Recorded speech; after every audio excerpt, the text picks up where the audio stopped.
Hello, everyone. We are live. Good morning, good afternoon, good evening, whatever time it is that you are listening to this. Thanks so much for joining us today on our Monday Zoom, where we pick a health topic and run with it. Yeah, and run with it. Exactly. So, what we said? Yeah, let's do it. Happy birthday, Ben. Yes, happy birthday to our CEO, Ben. So if you guys have not subscribed to our channel already, please make sure you subscribe, leave comments. Like our videos. It really helps us, but it also helps you so you don't miss any of our topics. Again, we do these every Monday. So really important. It's also very helpful so you can go back and watch the previous ones we've done because we've been doing these for quite some time. So there's quite a handful there. There is, yeah. Okay, so today our topic is how to prevent the #1 side effect of weight loss drugs. Weight loss drugs, they can accelerate fat loss. We know that. But without a few key players, they can actually undermine our overall health and metabolism. Mm-hmm. So we're going to focus on that one. Today we're talking about, Dr. Ryan will give us a brief overview of the weight loss drugs that we're talking about, the GLP-1s, common side effects of weight loss drugs, a little bit about prevention of these side effects we're discussing, and of course, circling back to our LiveGood supplements that can help, or supplements in general that can help. Right? I agree. Okay, awesome. So let's do it. Take it away with just an overview. And I love that what we are talking about the #1 side effect, sort of how to mitigate that with the GLP-1s. But really, this is actually a lifestyle discussion around things just to preserve our lean muscle mass and how to age gracefully, how to prevent injuries as we age, just kind of things that go along with that. Body composition, of course, is a big part of this discussion. So we'll talk about that a little bit today. But because of the trend and how many people are using these GLP-1s, those are kind of what we wanted to talk a little bit about today. So the main drugs in the GLP-1 category, there's really two: semaglutide, which is Ozempic, and Wegovy. So Ozempic's for the diabetes, Wegovy's for weight loss. And then on the other side, you have tirzepatide, which is Mounjaro for diabetes, and Zepbound for weight loss. Okay. So those are kind of two different drugs. They're the main ones. There are some other GLP-1s. But man, they have caught the world by fire. They are going crazy popular, especially now that there was a compounded version that was an affordable version, while the brand name drug is on a national shortage. That there is the reason that the compounding facilities are able to economically compound the exact copycat of the drug. Right. So that's kind of that. Okay. What do we? Well, we know it's a very common side effect that we know of is GI disturbances, but this comes along with higher doses, and we're not touching on those because it also has been shown that especially compounded forms at lower doses have been very tolerable. So well, I don't think we're going to do a whole lot of discussion on the drugs today. No, not right. At all. Okay. Nope. Okay. Nope. So I was just saying, because I kind of feel like when I talk about the #1 side effect, I feel like a lot of you out there might be thinking it's something with your GI. With nausea. Yeah, exactly. Exactly. But what we're talking about is really muscle mass loss. Yeah. So it's a very unfortunate thing. So while obviously a positive side effect is weight loss, that means the number on our scale is going down. Yep. Yay. But there's also negative side effects. And a lot of those is the fact that when you are losing that weight, a significant amount of that is lean mass. Lean mass is our muscle mass. This is what we need to work so hard to preserve as we age.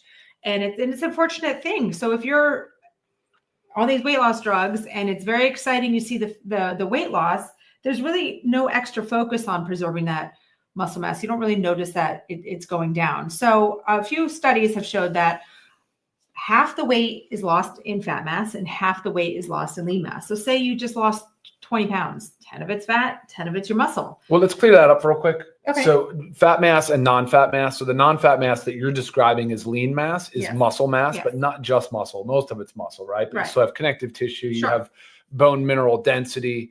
There's still a lot of other elements to that, not to that non-fat mass that when you're referring to lean, of course, we're addressing the muscle. Right. But just so you all know, if she's talking about you lose 20 pounds and 10 of that is in, she's calling lean mass, that's significant. That's 50-50 is what you're saying. Yeah. Yeah. And then there was another study that showed that 1/3 is the lean loss is the lean mass and 2/3 is the fat mass, which is a more positive flip, right? But what should it be?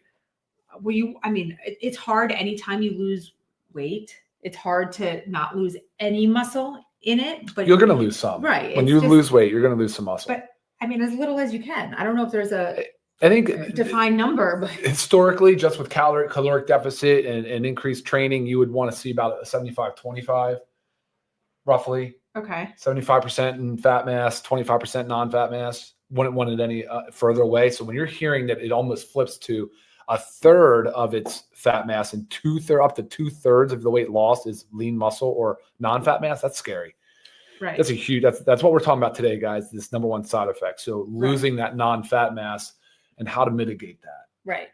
Because again, that can negatively affect your overall health as well as your metabolism. Yep.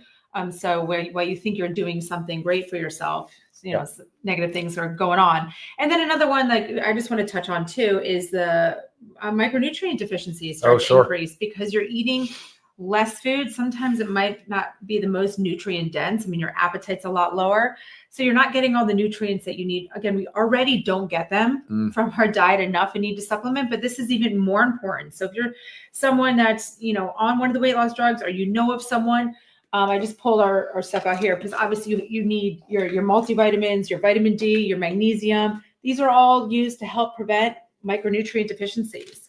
Okay, so just an important note there again as you're eating less. Can I say something on that real quick? So if you're a GLP-1 agonist user and you've got already a suppressed appetite, because we're not talking about the mechanism of action today of the drugs, but and you go to eat something and you choose something that is, say, calorie rich, right? Because you know you're still trying to get your calories in because you're not as hungry, but you choose something calorie rich that's possibly nutrient poor. So some fast food or packaged food or processed food, you're losing the opportunity to get those nutrients, right? So you're really, really putting yourself in a handicap position on getting nutrient density out of the food. Whereas if you would say, I know I don't feel like it, like you described this earlier, maybe you can elaborate more, but apparently people don't feel like eating protein or something that's less desirable. So, but say you made that difficult, like you force yourself to eat something more nutrient dense. Like say you're going for those complex carbs along with a high protein rich meal, and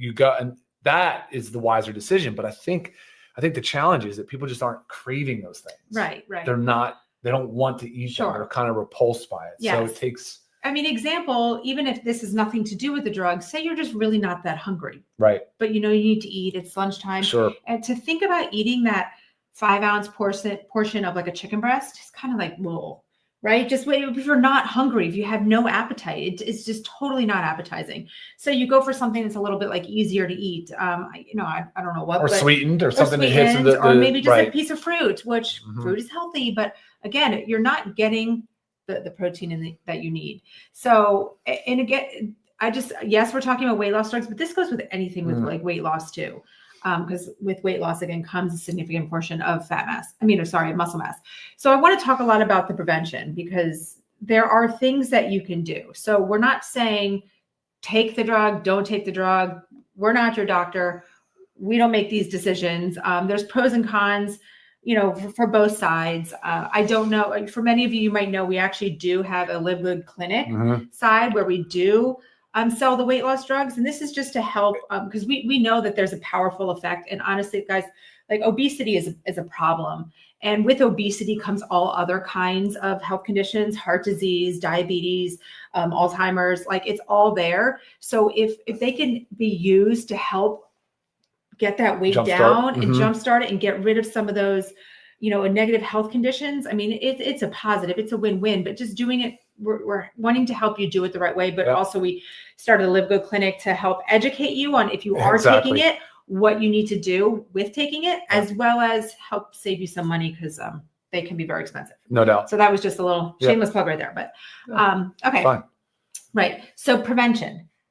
There's a couple big players here. Number one is resistance training. Resistance training, guys, is weights, resistance bands. I mean, you've got to be working to build muscle. Yes. So if you are one that exercises all the time and now you're taking the drugs and that weight loss is soaring, switch your exercise if you're doing a lot of cardio. Cardio is great, right? But you really need to get on that muscle mass. You need to preserve it. You need to build it. So resistance training.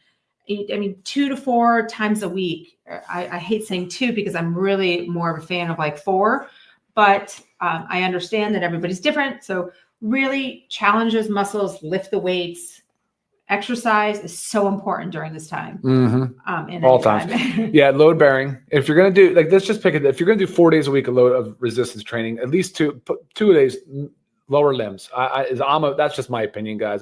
But there's so much that needs to be built from our glutes to our quads or hamstrings, just in our leg muscles for stability purposes, for balance. There's a lot of muscle down there. But you're not going to get it by just doing aerobic exercise only, just cardio. So you need to be building muscle, preserving muscle with resistance and load bearing exercises. And it's stuff that, like, it can be done anywhere. You know, whether you just order off of Amazon for $15 a pack of bands, or whether you order some weights or have some weights. I mean, you don't have to be going to a gym to do this, but you need to tax your muscles. And then another big one is protein consumption. Okay. So for sure, the biggest thing is, like, you're at a calorie deficit when you go on these drugs, right? You are eating less. You are not hungry.